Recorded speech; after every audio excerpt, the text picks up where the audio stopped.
देखो, direct demand है, derive demand है। डायरेक्ट डिमांड हम लोग डायरेक्ट कंजम्पशन के लिए करते हैं। जैसे देखो, when the goods and service are demanded by consumer करता है, क्यों करता है? To satisfy their want directly. Such demand is called direct demand बोलते हैं। यानी मुझे एक चीज चाहिए, सपोज ब्रेड है, मुझे ब्रेड खाने का है, तो ये डायरेक्ट डिमांड है। ओके, लेकिन मुझे टी बनानी की है, तो टी के लिए मुझे शुगर चाहिए, टी पाउडर चाहिए, मिल्क चाहिए, तो ये डिराइव डिमांड हो गया। यानी एक डिमांड करने के लिए बहुत सारे डिमांड जनरेट होते हैं, तो उसको बोलते हैं डिराइव डिमांड। तो देखो, डिराइव डिमांड का क्या मीनिंग दिया है? When the commodity is demanded to produce another product.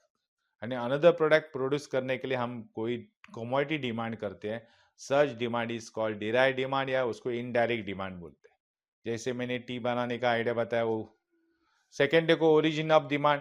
Direct demand कब आता है? कम फ्रॉम कंज्यूमर से आता है, फॉर डायरेक्ट कंजम्पशन करने वाला रहेगा। लेकिन डिराइव डिमांड कहाँ से आता है? प्रोड्यूसर से आता है, जो प्रोड्यूस करने के लिए बहुत सारी डिमांड करता है, to carry out the production करने के लिए, है ना। अभी लैंड पे कोई प्रोडक्शन करने का है, कल्टीवेशन करने का है, तो बहुत चाहिए चीज, लेबर चाहिए, कैपिटल चाहिए, लैंड चाहिए, है ना। और हम लोग को जो रॉ मटेरियल चाहिए, तो ये सब डिराइव डिमांड है। ओके। डिपेंडेंस देखो, इट डिपेंड ऑन यूटिलिटी के ऊपर डिपेंड है, प्राइस के ऊपर डिपेंड है, income, taste, preference, habit of the consumer के ऊपर है, तो ये हम लोग डिमांड करेंगे ना। अगर पैसा देखेंगे, इनकम देखेंगे, है हमारे पास इनकम, तो डिमांड करेंगे, तो उसको डायरेक्ट डिमांड। लेकिन डिराइव डिमांड कैसा रहता है? It depend on demand for other goods and services के ऊपर रहता है।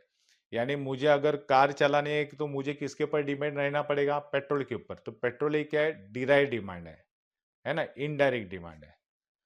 फॉर एग्जाम्पल देखो, फोर्थ में, all consumer goods such as furniture देखो, गारमेंट, टीवी, सोप, टी, ये सब डायरेक्ट डिमांड है, हम लोग डायरेक्ट यूज करते हैं।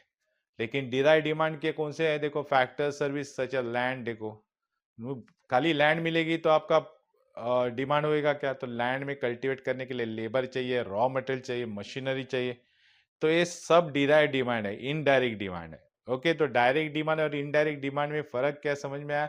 डायरेक्ट यानी हम लोग कंजम्पशन डायरेक्ट करते हैं उसको डायरेक्ट, और डिराइव डिमांड में हम लोग एक चीज करने के लिए बहुत सारे डिमांड करने पड़ते हैं। ओके, नेक्स्ट डिस्टिंक्शन देखेंगे।